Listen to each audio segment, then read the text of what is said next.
Welcome to the third part of my debunking of the testimony of Don Easterbrook to a Senate committee. In this part, he tries to show that carbon dioxide has nothing to do with global warming. He starts off his campaign by making several definitive statements that are frankly crazy. He says carbon dioxide, makes up just 39 1,000th of 1% of the atmosphere. That is as close to nothing as you can get. You can triple that and still have nothing. There is not enough CO2 in the atmosphere to do much of anything. CO2 only accounts for 3.6% of greenhouse effect, which he later changes to 3%. CO2 by itself is incapable of causing global warming. He repeats that several times.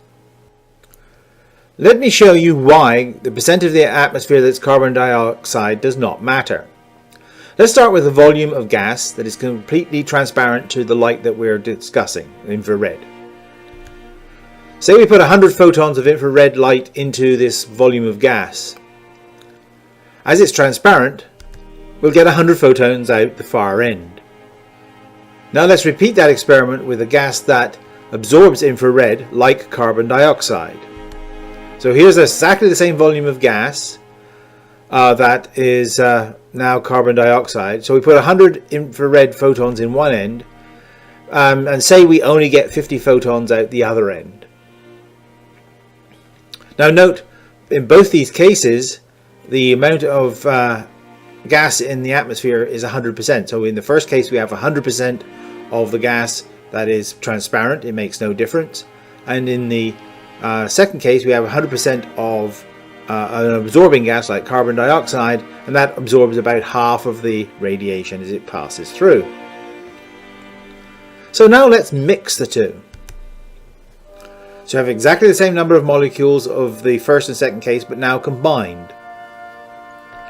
So what happens when you put 100 photons of infrared radiation in one end? Well, the transparent gas makes no difference whatsoever, and the photons are encountering the same amount of absorbing gas as they did before, so you'd still get 50% of the radiation out the far end.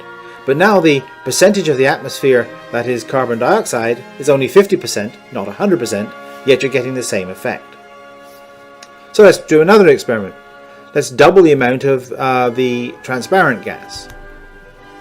So now we have twice the number of transparent gas molecules as we had before, but the same number of carbon dioxide molecules that we had before. So we put our 100 photons in at one end. Again, the transparent gas molecules make no difference whatsoever. Those 100 photons encounter exactly the same number of carbon dioxide atoms as they did before, and so you get 50 photons out the other end. But now you have the carbon dioxide only making up 33% of the atmosphere. So there is no difference between carbon dioxide making up 100% of the atmosphere, 50% of the atmosphere, or 33% of the atmosphere. All that matters is the number of carbon dioxide molecules that the infrared photons hit as they're going through this volume of gas. So it means that the partial pressure of the gas matters, not the percentage of the gas that's in the atmosphere. Now if we say doubled the amount of carbon dioxide in that same volume of gas in our second experiment, you would be halving the probability that the photons get through uncontaminated. So you, instead of getting 50 at the other end, you'd get 25. And if you keep on increasing the number of carbon dioxide atoms in the atmosphere, you go from an Earth with an average temperature of 16 degrees centigrade to Venus with an average surface temperature of 462 degrees centigrade. Now Mr. Easterbrook seems to start employing new math. He correctly claims that 3 times nothing is nothing, but I think most of us know that already.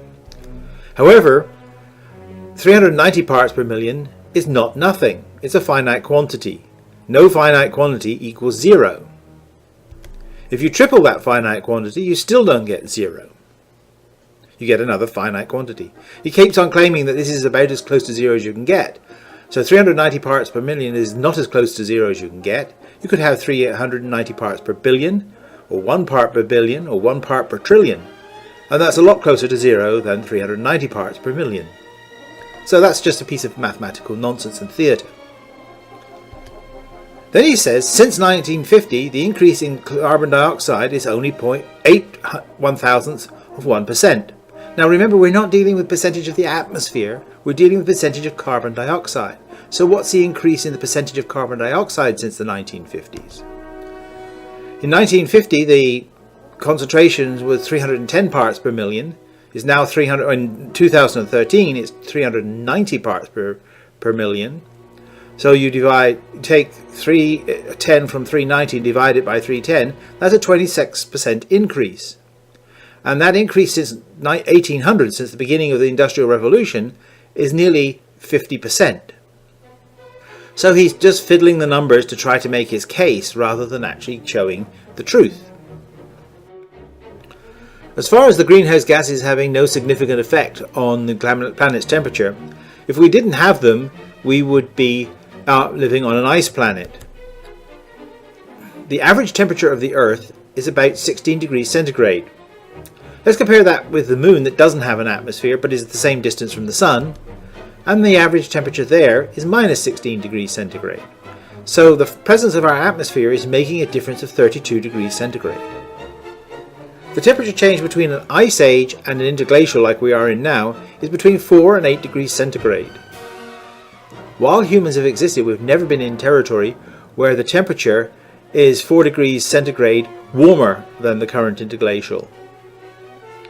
So that we are actually tampering with our planet to an extent that we ourselves and our civilization have not survived before. We've survived ice ages, we've not survived very warm periods. Unfortunately for him, he keeps on touting water vapor, but unfortunately water vapor only plays a secondary role. It does play a major role in that about 50%, not 95%, of the greenhouse effect is water vapor, but it depends solely on temperature.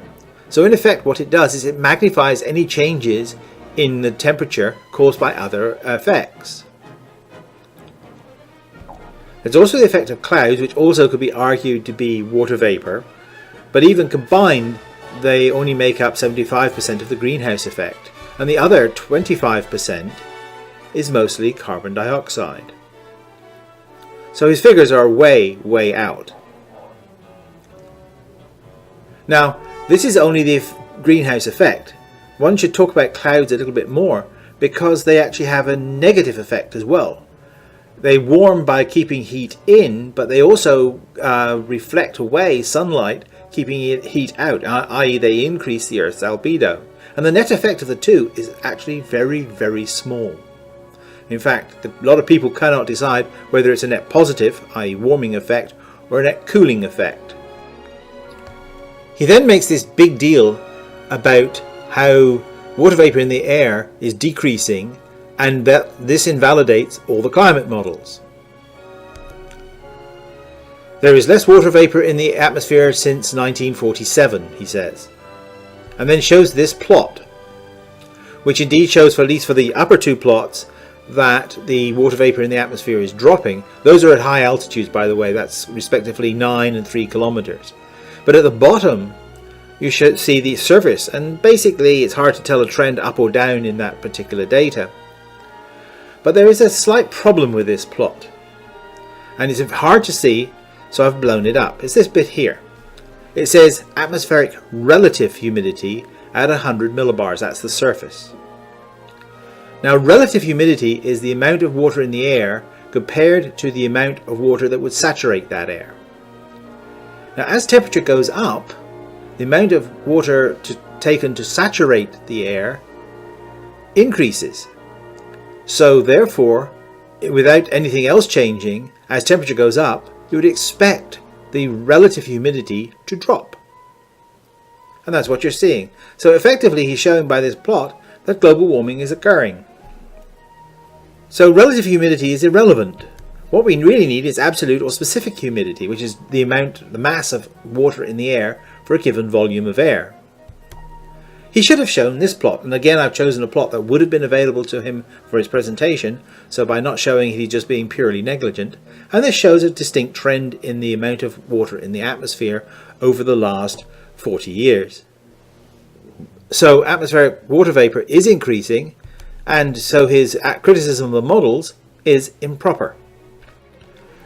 Next, he indulges in some superficial thinking, returning to an old canard about how saturated carbon dioxide is.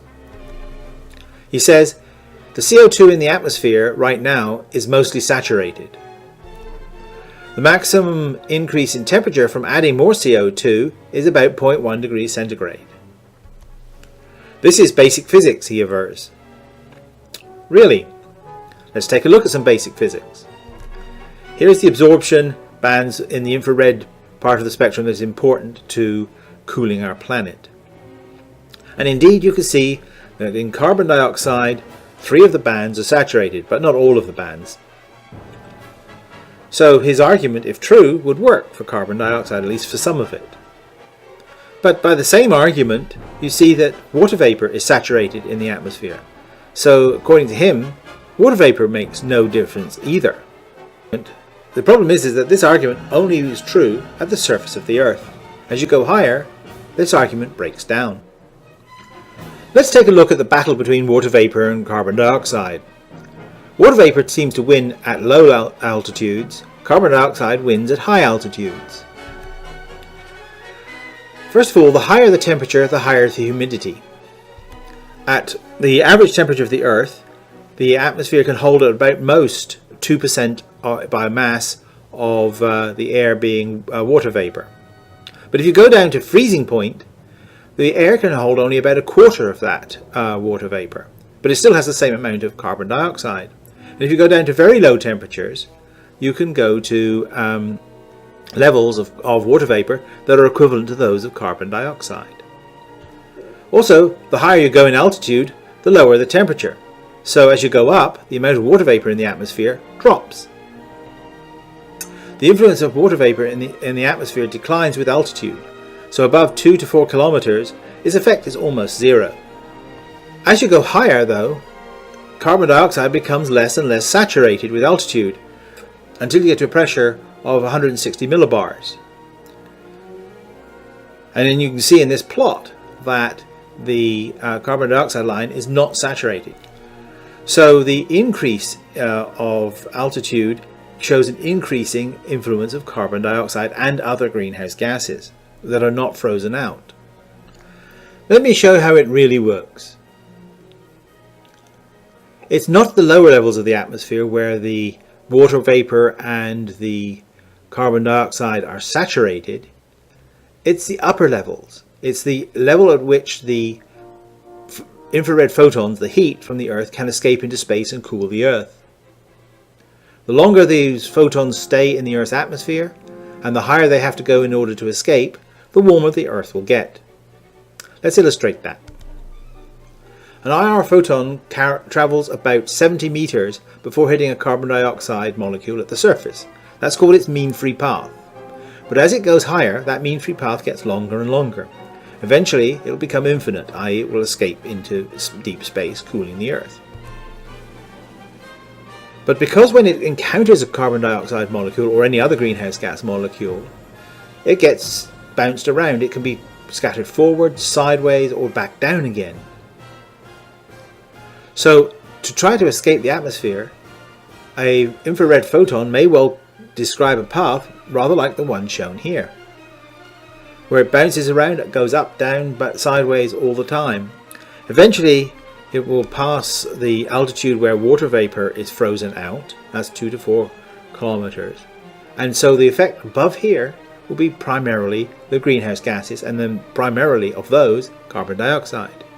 Eventually it reaches an altitude which is equivalent to 160 millibars, where the carbon dioxide is no longer saturated, and it will enable it to escape to space, and that altitude is between 12 and 15 kilometers. So the effect of adding more CO2 increases the number of steps it has to take and the altitude of it to escape. That creates increased warming. Now we have to deal with yet more silliness. He says there's no correlation between carbon dioxide and temperature. Well, really? Let's take a look at that. Here's a simple plot of the carbon dioxide concentration as a function of time compared to global temperatures. And you can see there is a very good correlation. Now this was again available in 2013, but let's add what's happened in the last few years.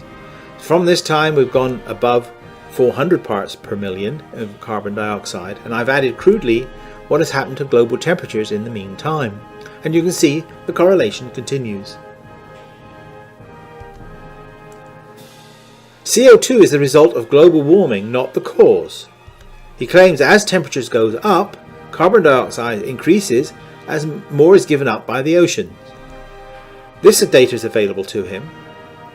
You can see in the purple curve here that carbon dioxide has been steadily increasing. That's the so-called Keeling curve. In the dark blue here, you can see the amount of carbon dioxide that's been dissolved in seawater. That is going up. By his model, that should be going down. So he knows full well that the oceans are not giving up carbon dioxide, they're actually absorbing it. Thank goodness they are, otherwise it would be even hotter. And as a result of absorbing that carbon dioxide, the pH of the seawater is dropping, i.e. it's becoming more acidic. So he is completely and utterly wrong on this, and he knows he's wrong. These measurements are available to him and he knows about them. So this is a pure deception. Here endeth our third lesson. He keeps appealing to, quote, basic physics or simple physics, yet he shows no understanding of it. Either he is a poor physicist or he's a deceptive one. You decide. Thank you for listening. More next time.